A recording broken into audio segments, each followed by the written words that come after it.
Hey everybody, so I decided to finally do a video testimony explaining how I came to Jesus. And first things first, I just want to pray that whoever sees this is led by the Spirit to see it and has ears to hear, eyes to see.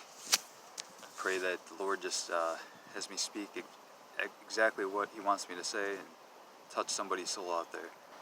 The Lord's put it on my heart to do this for a long time. Some of you know, especially the people in my Bible study group and some other people I've told that I just feel compelled to do this. So I hope that it reaches somebody and blesses them.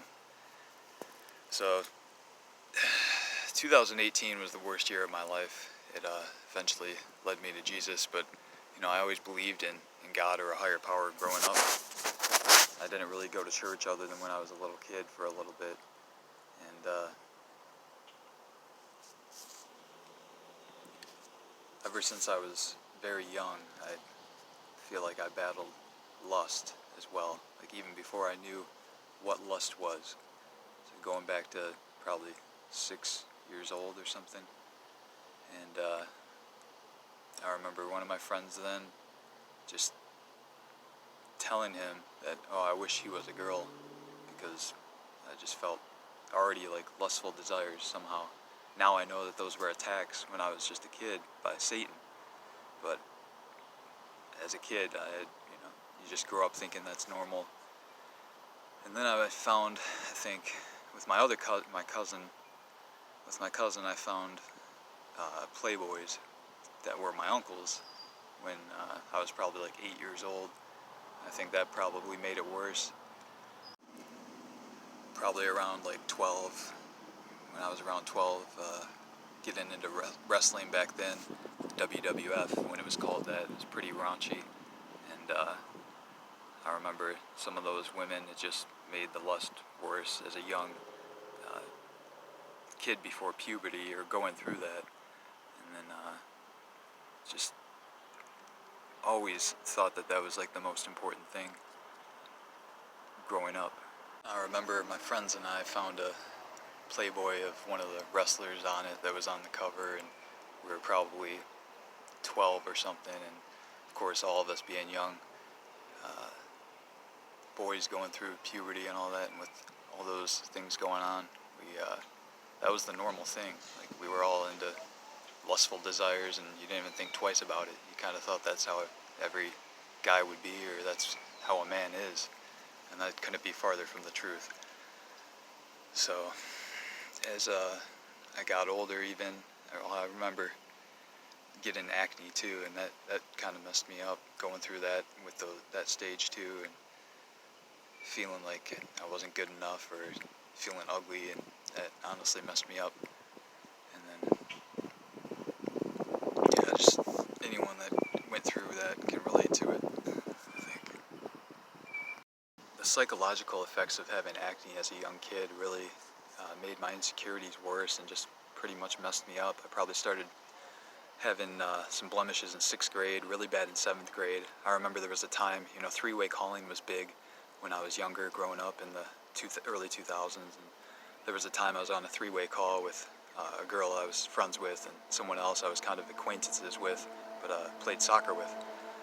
And I remember they were talking about me because I think at the time I had told her that I liked her or something, and he would, for some reason, I don't know why, but for some reason the three-way call, like, she acted like I wasn't there.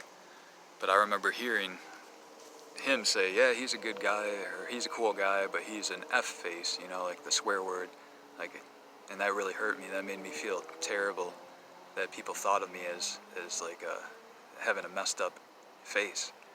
So it was to the point with that I was so desperate for it to go away that in high school I got on Accutane, which is really like a severe prescription, or a strong prescription for acne, and that cleared a lot of it up. I don't know if I have any now, but after that went away, that just led to me turning to lust more, because as that went away, girls seemed to like me a little more, and that led to eventually me losing my virginity and just going down that lustful path even more. So it's really hard for me to do this testimony because I never feel comfortable on camera. I've done some videos before for YouTube, and it just always feels unnatural. I'm sure a lot of people can relate to that, even though the society tries to tell you that that's normal and you're weird for feeling like that, but I don't know. I think it takes away from personal conversations, and it's just awkward to me. So I'm doing it because God wants me to do it.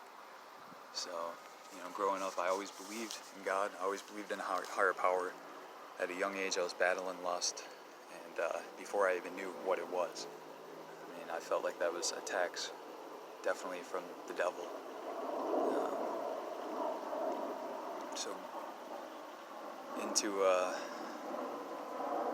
I'm in middle school, and definitely stopped going to church and stuff. Only went for a little bit, as a kid, and I just always had so many questions, even though it's not that I really didn't believe, but I just had so many questions, and I remember my mom telling me as I was older that I'd ask my grandma, who was a woman of faith, so many questions that she just couldn't answer, but she was impressed by, and just probably deep stuff, even for a kid. So I felt a connection to God, but I definitely didn't really. I was a lukewarm Christian at best until I was saved. So I went to church on and off. Not really, though. I mean, basically only as a kid for a little bit, and then didn't really get much out of it. And then went in high school with a girl I was friends with, and just kind of had some other questions too, and didn't really get it. I used to be really, really shy, like super shy, so I'm sure some of you can remember that from back in the day, but the Lord's kind of definitely helped me throughout the years get over that. There's no way I could do a video like this. Back even 5-10 years ago, I'd say. So, yeah, I always believed in God, but I had questions and doubts throughout my teen years, and I was battling acne. I was really insecure about myself. I had lust on a pedestal and thought that that was the most important thing. And I remember that it was so bad that even, when my friends started losing their virginities and stuff, I actually was so upset about it that I prayed to God that I would lose my virginity. That's how deceived I was. And what a stupid thing to do, but when you're young and you just want to be cool and fit in, and then you're, at least for me, I was obsessed with lust, just sex, and trying to be with girls and stuff, and just deceived. So eventually I did when I was like 16, and I remember even before that, the Lord was giving me signs that, because after you're saved, you can look back in your life and see how He was with you through it all, and He guides you through everything, even when you didn't see it. There's signs you can look back. And one of the first times I was supposed to lose my virginity, I got what was called blue balls. I'm sure a lot of guys know what that is, and I ended up not losing it to her. So a couple months later, I ended up I was at a party and just had a one-night stand, and I regret that to this day, but that's how bad I wanted to fit in or be accepted for losing my virginity, that I just got drunk and had a one-night stand with someone that I know their first name, but I don't even know their last name, and never really talked to them after that. And I was 16, and it was just stupid.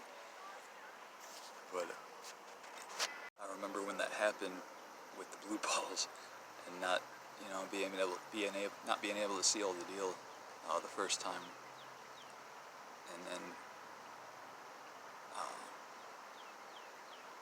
I remember lying about it, coming back here and telling my friends that I did sleep with her, and just because I was so embarrassed, and the Lord was trying to speak to me then. You'll see as I talk more about this how He was trying to speak to me through lust and that kind of stuff, and tell me it's not for me. That was one of the signs. So that ended up happening a couple months later with someone that I barely knew, And then, yeah. So, after that, in high school, I grew up playing a lot of sports. My dream as a kid, before I wanted to be a sports writer, was to be a soccer player or hockey player. And I excelled at that, but in high school, it just really wasn't going how I thought it would. And I just didn't feel support, and I was dealing with some of my own issues, and drinking kind of helped. So eventually I quit soccer my junior year. I just turned to partying more and going down that path. And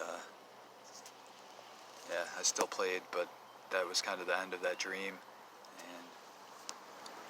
And eventually in high school I got into a relationship, and I thought it was love, but that was all just based off sex and lust. And she'd cheat on me for a while, and then eventually I'd cheat on her, and it was just going back and forth with that kind of stuff after a while, and just stupid. But so we were together for a while, but anytime she'd cheat, I'd end up just taking her back, and just eventually it led to me cheating. So when I was 19, because we had been together for a while, I had a traumatic event that happened to me, and some of you may know that are close to me, but a lot of you probably don't. And it was hard to talk about. I mean, it's hard to talk about now, especially openly like this to the world, but I feel like God wants me to talk about it and show you how bad lust is and how it just gets you nowhere.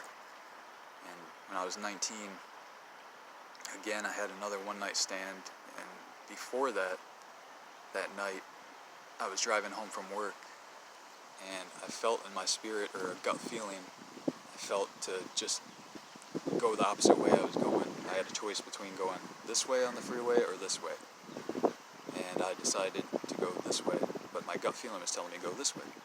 Had I gone this way, and I would have went to my my girlfriend at the time, it probably could have changed some things, but I decided to not listen to that feeling, and I went this way. And that night I ended up having a one-night stand with someone I had known for a long time. That we got drunk and smoked weed, and I was probably, at the time in my life, that was probably the most I had ever drank or smoked. Like, it was probably the most messed up I was, even though I was drinking a lot and got into that in high school.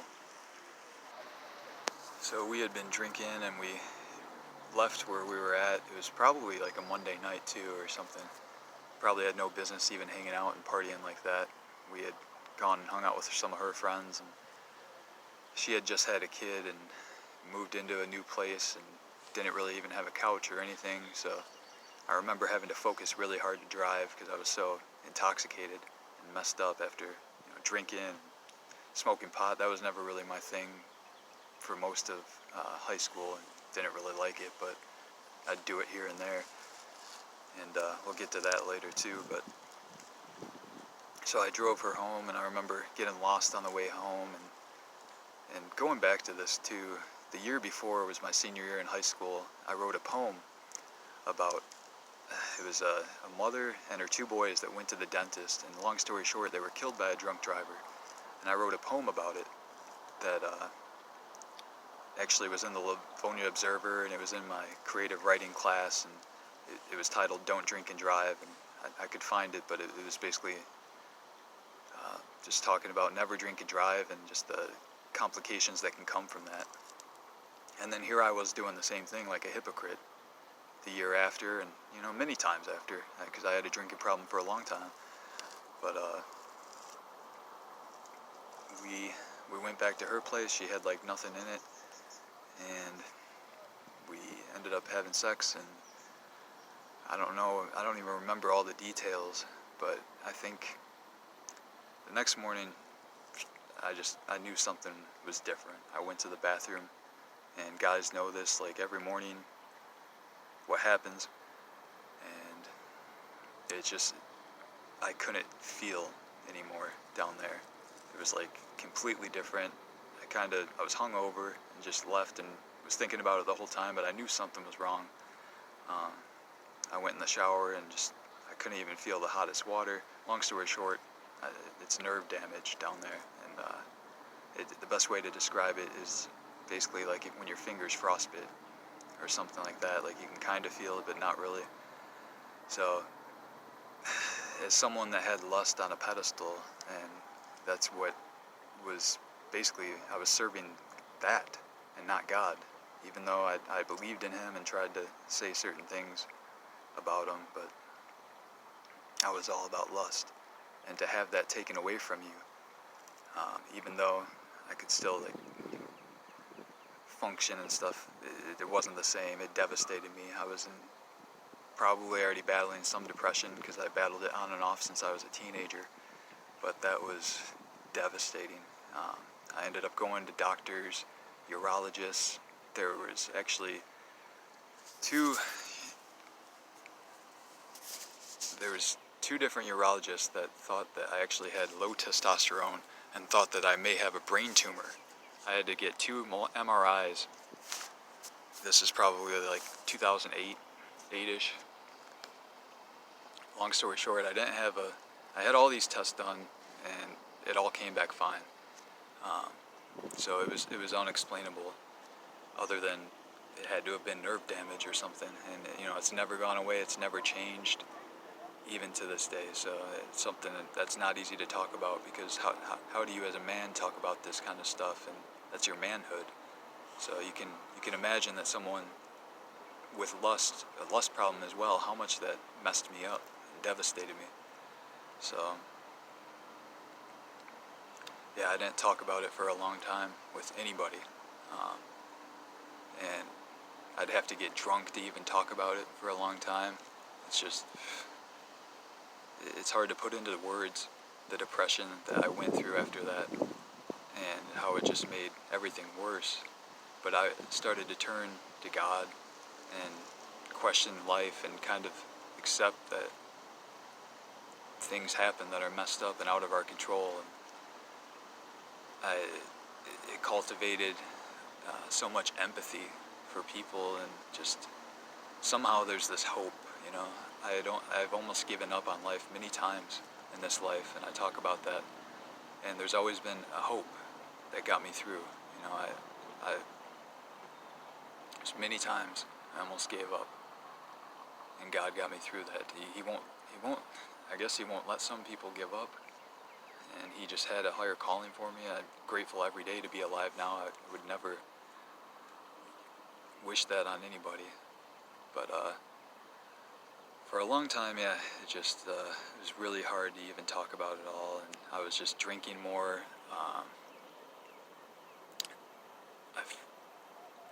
It's going back and forth with sleeping around with certain people, and still holding lust on a pedestal, even after what happened to me over and over again. Just used to be into porn a lot and stuff. It's just stupid. Going to clubs and going to Canada and going places when you're young and just trying to hook up and not even care, just think about looks and stuff. It's terrible. But that's who I was. And for a long time, that's just all I was about.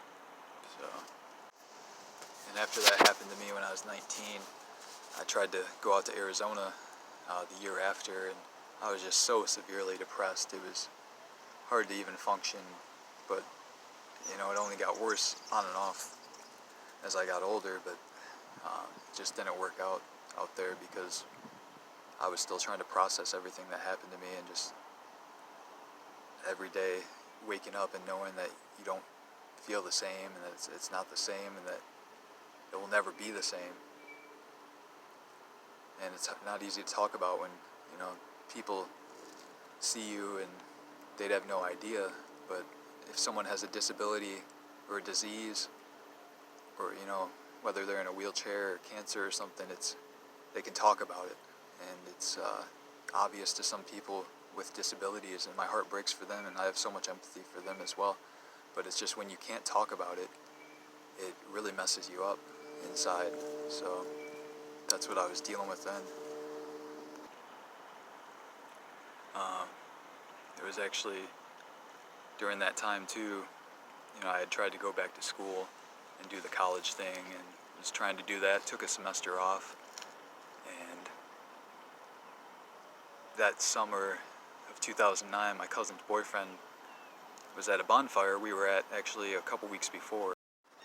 But yeah, in 2009, my cousin's boyfriend was accidentally shot, and he ended up dying, and that was very traumatic to all of us at the time. We were pretty close, and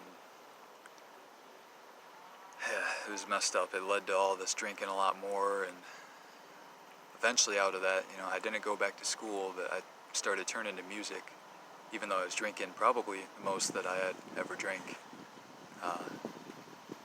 at that point, just more and more. Not like an alcoholic, not every day, but anytime I did drink, it was too much probably. And I mean, there was a stretch that I did drink every day for a long time in 2011. I'll talk about that too. But so after that, after his death, I ended up doing a rap song for him in tribute of his life with one of my friends, and after that it was well received, so I started to get into rapping, and I know you would never expect that, and that's why I went by the name of Drew Who, because it was like, yeah, who's this? Drew Who? Like, I felt, in my whole life I kind of felt, going back to being shy and being an underdog in a way, or just different, kind of like an outcast. I got along with everybody, but I wasn't like popular, and I don't really think I was unpopular, but you kind of lose friends here and there, and it just felt different. So that applied too to the rap thing, because I felt like, of course, everyone's going to doubt me, and they're going to think of me in this way, and I'm just a shy kid that, but I was actually pretty good at rapping, so we ended up getting into it more, and doing some shows, and it was pretty well received. So at the time, I think it served its purpose, but a lot of the lyrics were just about lust too, or partying. I mean, I used it definitely as an outlet for what I was going through, because I had only told a certain amount of people about what happened to me when I was 19. And yeah, that was an outlet for it, for sure. Music is therapy. So all my poetry, I've always been a writer. That's what I wanted to be after high school, as a sports journalist, and I always grew up writing. That was coming out in the music. So even if it didn't go big or touch, I didn't get rich or famous for it. At the time, I thought, hey, I might have a chance to be a suburban Eminem or something, but even though it didn't blow up like that, it served its purpose then, because I needed that outlet. And yeah, even if it didn't reach other people, it would reach me. So I feel like it served its purpose at the time, even though I would have done it differently, obviously, if I had been saved back then. So, and any time I was drinking or anything with anybody, I always, a lot of times, would have conversations with people and defend God and talk about God anytime it came up, and there was agnostic people or atheist people, and I knew God existed no matter what. I didn't really, I'd label myself as a Christian sometimes, but I didn't really. And I'd call myself a Christian sometimes, but I wasn't a practicing Christian. I wasn't saved. I was lukewarm at best. And it's not that I was against Christianity, I just didn't know. So, but I always knew there was a God. I always believed in God. I always believed in a higher power. And I'd always defend him, even when I was drunk, to a ton of people. I got into music at a young age with Tupac. He talked about God a lot, and that, I think, planted some seeds, even though that's a whole nother story too, but music was a big thing for me most of my life. So I was rapping for a while, and then my heart kind of got out of it, and I'm sure that was probably God tugging on me to get out of it, maybe just with the lyrics. And I think the drinking was just such a big downfall in my life for a long time. So in 2011, I was working 2 jobs, but one of them was like a dead-end job. I had been there basically on and off since high school, and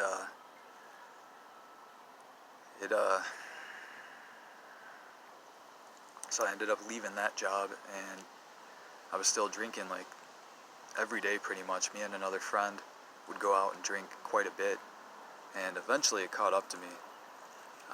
When I went to a softball tournament and drank the whole weekend. I was driving back with that friend all hungover, and that whole weekend, on and off that summer, I was kind of battling some anxiety, and that weekend especially, I felt this weird anxiety, and throughout my life I've had panic attacks here and there, and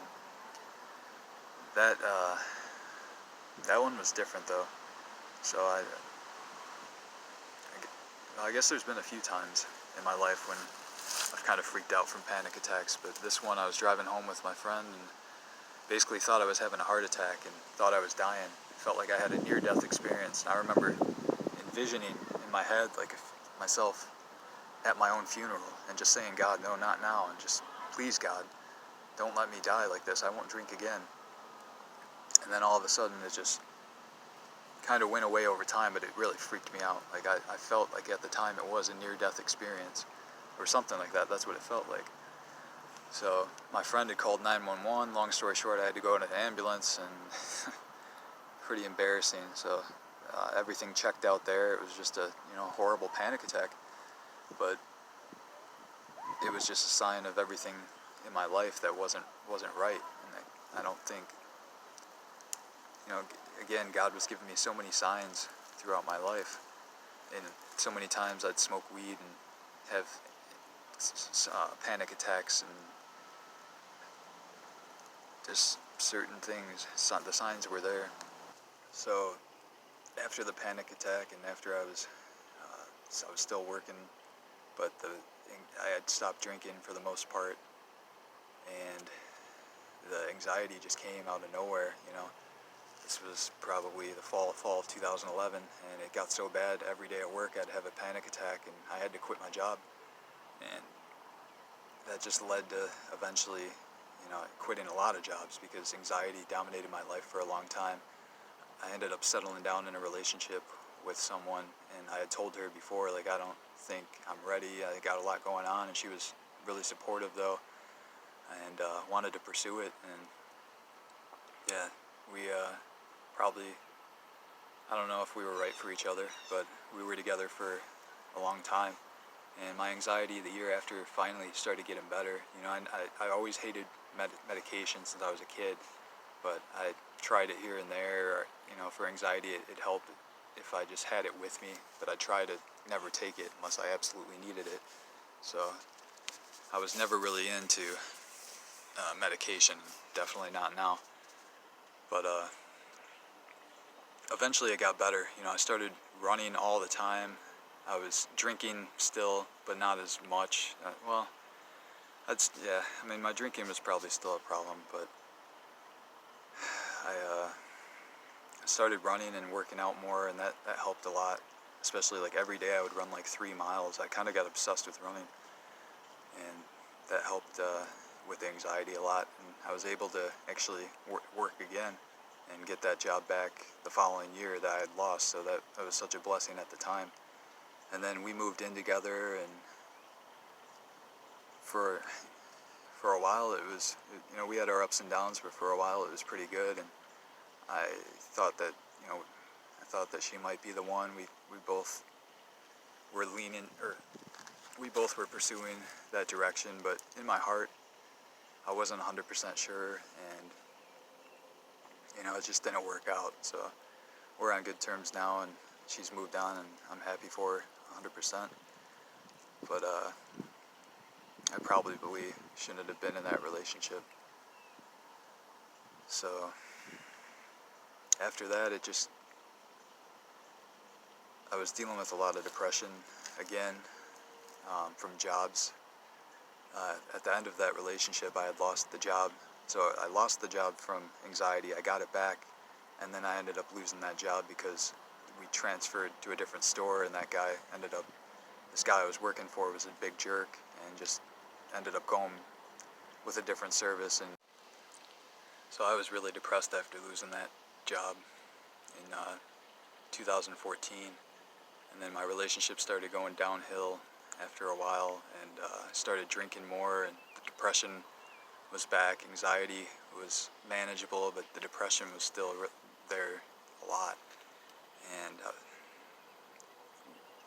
my grandma had passed away. Uh, things just weren't good at all. And then me and the girl that I was living with, me and my girlfriend broke up, and I started drinking more and going down the lust path.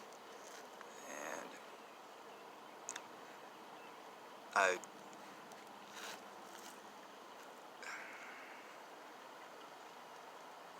quit a lot of jobs in my life, and I ended up going back after quitting one. That's usually a lot of times what I do. I'd quit one and then go back to it eventually,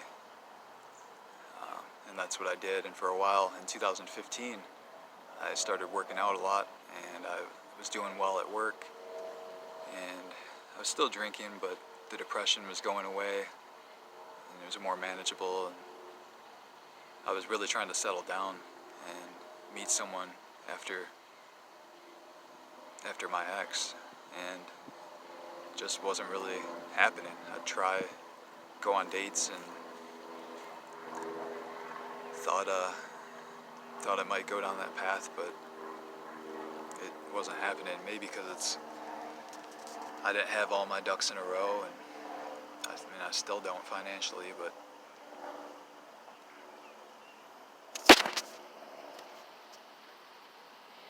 I think God was just calling out to me through that and leading me to something else. After the rap music, I really got into the guitar. I had started learning the guitar in my early 20s, and that was more therapy for me. I started writing my own songs, and eventually did an album with my cousin's husband, who helped me out so much and was such a godsend, and I'm so grateful for it at the time. Still now, yeah. He's helped me out tremendously. So that was cool. Music was therapy again. I wasn't rapping anymore, but I was into writing my songs on the guitar. I did some open mics. It took me a while to get the courage to do that, but it was awesome. And I kind of had hopes and dreams to maybe do something with music, even though I wasn't the best singer and definitely wasn't the best guitar player. But I feel like I wrote some okay songs, and I was listening to a lot of depressing music that I now know just made the depression worse. A lot of the 90s grunge, and I was big into Nirvana, and I had him as an idol for a long time because I felt like, as someone that had depression and ended up killing himself, I felt like I could relate to his music so much because I felt those thoughts, and I felt that depression and that pain. There's many times I almost gave up. In 2009, I was drunk, upset about a girl, and walked home from my friend's apartment and was looking off the bridge on the freeway and just contemplating suicide, really. And I just felt that hope that I'm talking about that just said, this is not for you, don't do that. Keep going. I ended up going to Dunkin' Donuts, and I think I got a free donut or something. I went to Dunkin' Donuts and then called it a night. So there's so many times that hope just carried me through. I remember working for Best Buy back in the day and being hungover after a Halloween party and just asking for God to help me, and He did. He got me through it, and just there was always some kind of hope keeping me going, even through all the depression and anxiety. Because from 2011 to 2012, I didn't leave the house much. My anxiety was so constant, no matter where I went, and panic attacks all the time, that I couldn't function at all. And I still somehow had hope, no matter what. Hope always got me through. So the end of 2016, I was working for the Home Depot, and I was going to leave there for the Postal Service. I got hired in to be I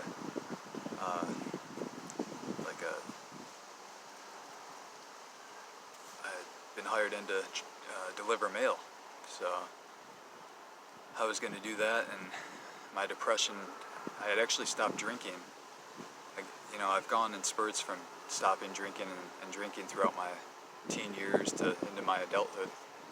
And I had stopped drinking finally from July 2016, and my grandpa died, and I didn't drink at all during that.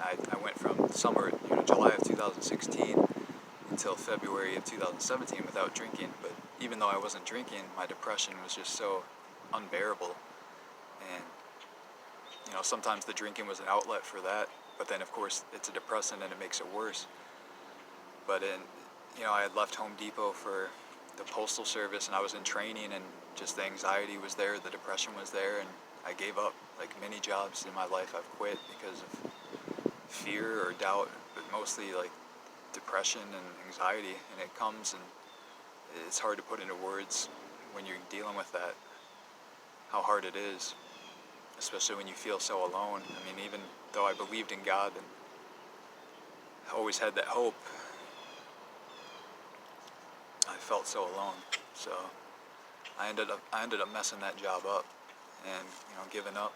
And then I still stayed sober. I was still sober after that until that February. And I started drinking again. I wasn't working. Started just not really caring at all, and just going down that path of lust and drinking and hanging out with people that wanted to do that stuff too, and still doing the music, but just not really going anywhere with my life. And eventually I met a woman that we seemed to connect on a lot of levels, and we seemed to connect musically, and it just was a perfect friendship. I met her just randomly, and started off just an excellent friendship and progressed from there. She had gone through a lot, and I felt so much empathy for her. I just felt compassion, and yeah, eventually that friendship turned into love, or I thought it was love. Eventually it went to the next level, and it just felt amazing at first. It was one of those like too good to be true type thing. Just, it felt like I had finally found my soulmate and the love of my life. But there was a lot of red flags there, and I was drinking a lot. We both liked to drink a lot, and the lust was there. That's what it was. I thought it was love, but she started being a really mean person and very manipulative. And again, I have my own issues, and I'm not perfect, but she said a lot of horrible things and would just mess. I think she really liked to mess around and get off on messing with people's heads. The relationship, it got so toxic and bad that I kept trying to make it work and wonder, how did it go from being so good in the beginning to how bad it was. And one of my friends said he thought that she was a narcissist, or I did more research on that, about narcissistic personality disorder. We just basically had a lustful relationship after a while. In the beginning it was good, and then it just led to it was toxic. And I ended up having to press charges on her, and it just wasn't good. I'd go a while without talking to her and go back. And she was very mentally abusive, and just very hurtful. And I didn't think that kind of evil could exist. I wanted to fix it so bad. I'd try so hard. I put her on a pedestal, even above the lust. I put her as above God. That's what I was all about. I became addicted to her in a way, definitely. And just, my depression was really bad going through all that. And the people that know the details of that, they know how bad it was at the time. But eventually, I was led to a channel on YouTube that's dedicated to people, dedicated to people that have gone through narcissistic abuse, and it's a support channel. And she was a Christian woman, and I ended up writing out everything I went through with my ex, This was, a few years ago. And 2018 was the worst year of my life. You know,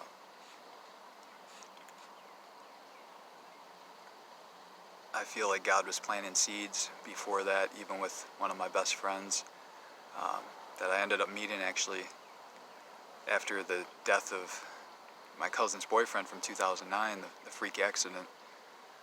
I met one of his friends that was with him that night, and then we were friends on and off throughout the years, but in 2017 he talked me into going to church with him, and he challenged me to listen to Christian music for a week. I think I only listened to it for a few hours, but I see looking back, I see how he planted seeds, and he was a strong man of God and talked about God a lot.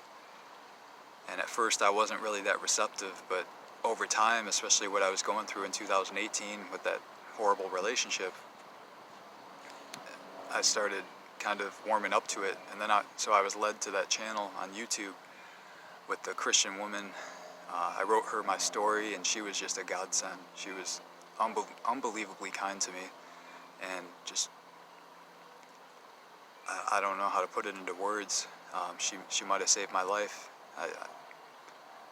She was just such a godsend, such a blessing. She understood and related and commented on everything in my story, and just we were emailing back and forth.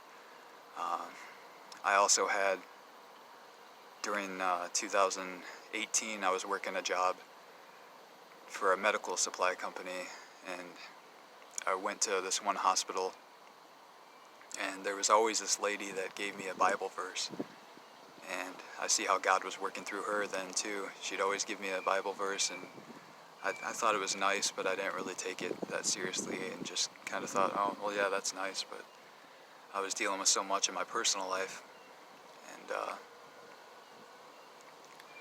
so yeah, in December of 2018, I was suicidal again. I had been suicidal many times throughout that relationship. I almost gave up. Actually, where I'm recording this, I had brought my guitar one night after being drunk, and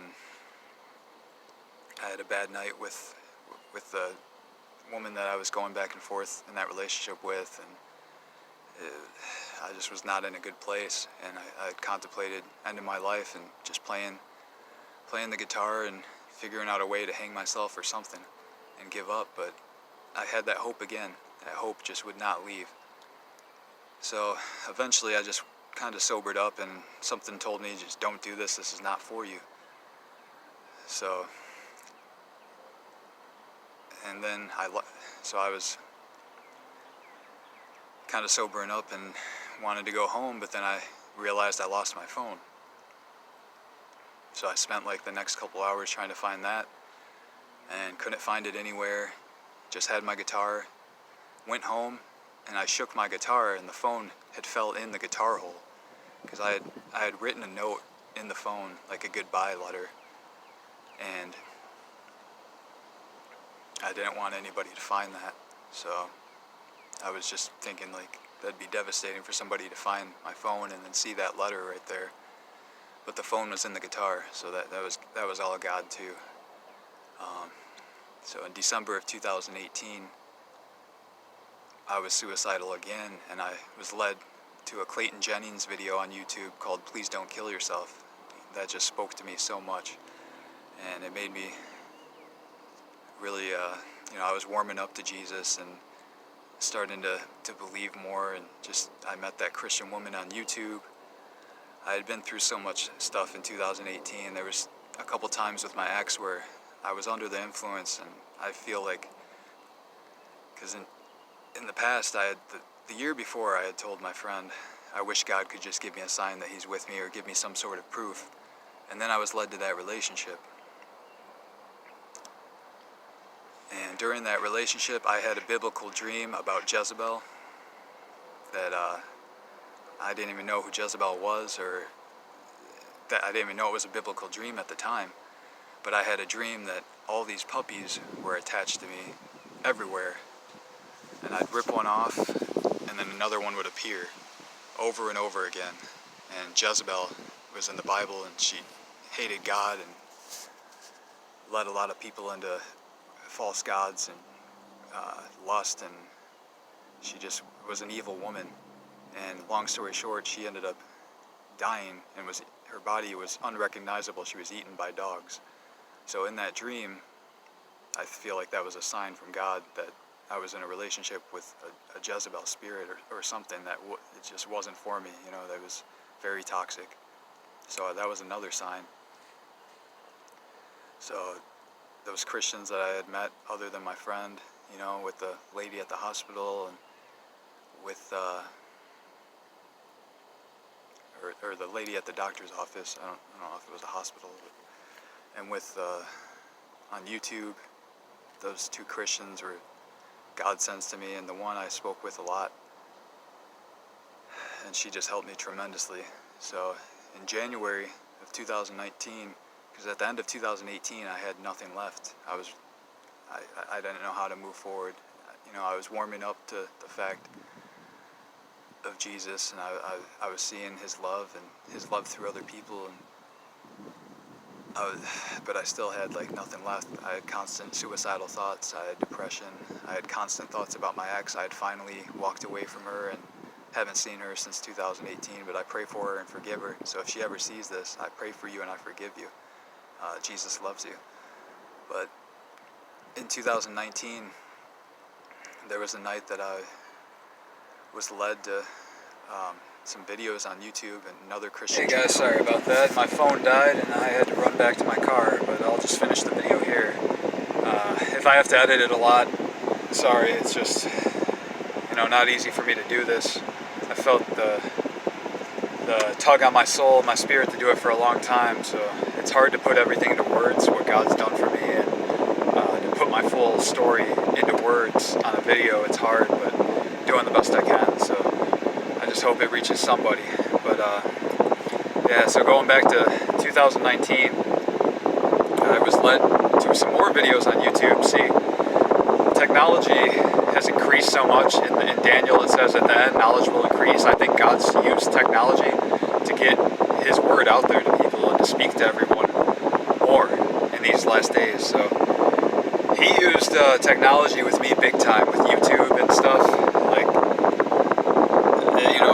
It's just a godsend. It's a blessing. Everything that he's done for me through leading me to certain videos and music, and just lifting me up and encouraging me and speaking to me through various ways through technology. So hopefully this does now for somebody else. But I was led to a channel called Behold I Come. She's not on YouTube anymore, but she has a website, and it just really spoke to me. The videos I watched from her, I can't really put into words. Again, I was ready to give my life to Jesus. I think he knew that. He knew me before I knew him, and he was pulling me to him, and he'll leave behind the 99 for the one every time. So, many seeds were planted through people that I knew and met, and through YouTube and stuff, and I was led to these videos through Behold I Come, and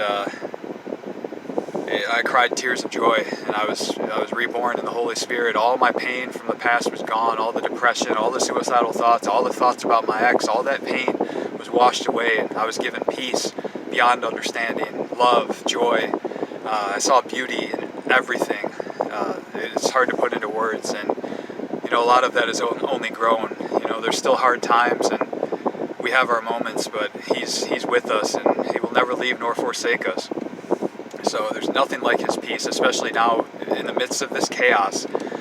I don't have anxiety, I don't have fear. I used to have a lot of it, obviously, from this testimony, a lot of that. And the depression was completely gone ever since then. January of 2019, I think it was the middle of January.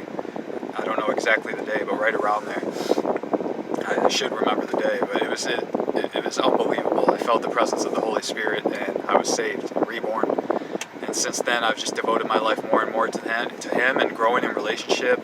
I've gone to so many different churches. I finally found a home church that I love. Well, a couple of them actually.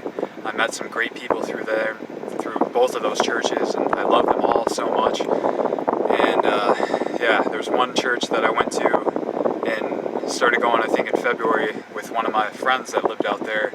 and they brought me on stage, and he said a lot of things. I think I'm debating about sharing the video. It was from March of last year, and he said a lot of things that was in my spirit, in my soul, that I know that it was real. I know it was God speaking through him, and he said a lot of things that were just amazing. So I still, I haven't gone to that church in a while, but I still love those people too. I plan to hopefully go back there again sometime soon. So I just wanted to tell my testimony. I know it's long and it's probably a lot to take in. I'll share more. There's more stories that I can share through, after this, relating to this. And it's just amazing what he's done in my life, what he's took me from, and how he uses me now to try to be a hope and a light for other people and speak truth. Because Jesus is the way, the truth, and the life. And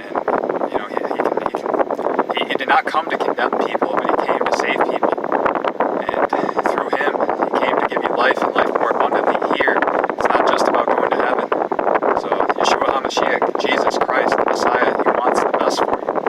And he died for you. He loves you beyond comprehension. I can't put into words how, once you experience his love and peace and joy and freedom, and all the lies of the enemy, Satan came to kill, Satan only comes to steal, kill, and destroy. So he has a lot of people deceived. He has a lot of people thinking that these wrong things about God. God is love. He's convinced a lot of people of lies, and that's not the truth. I'm trying to tell you the truth. I hope that this speaks to somebody. I love everybody regardless. I mean, God does not wish any to perish. I know what he's done for me, and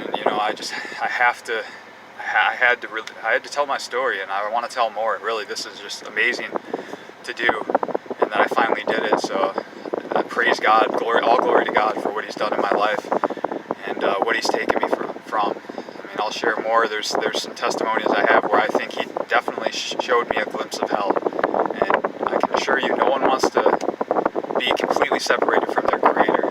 Everybody knows there's a God, and the Bible says even the creation, it's all around us.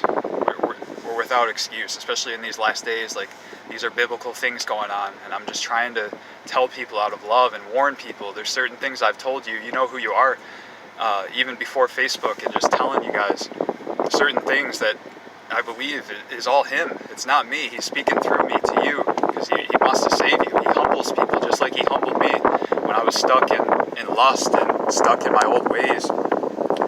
But he gave me out of all that such a love and empathy and compassion for people. It's just unbelievable what he can give you, and when he bears fruit for you. Like he's the one that prunes you and molds you and shapes you and gives you more fruit of the Spirit, which are peace, joy, love, kindness, goodness, faithfulness, gentleness, self-control, patience. And I wish I would have been saved a long time ago. That's why I talk about this to so many people. I feel like, my life's definitely not perfect at all, but it's gotten way better, and to be free of that pain and be grateful for every breath that you take, there's nothing like that. The best is yet to come. So I just hope that if anybody hasn't given their lives to Jesus, that if they just please reconsider, I beg you. Like, he loves you so much. He is for you, not against you. Come as you are. The goodness of God will lead you to repentance, and he'll show you the way. Like, he's not here to condemn you and judge you and beat you up, and it's not about religion. It's about relationships. So I love every single person that watches this, no matter who you are. There's nothing that you could do for me to not love you. Like, that's God doing that through me. So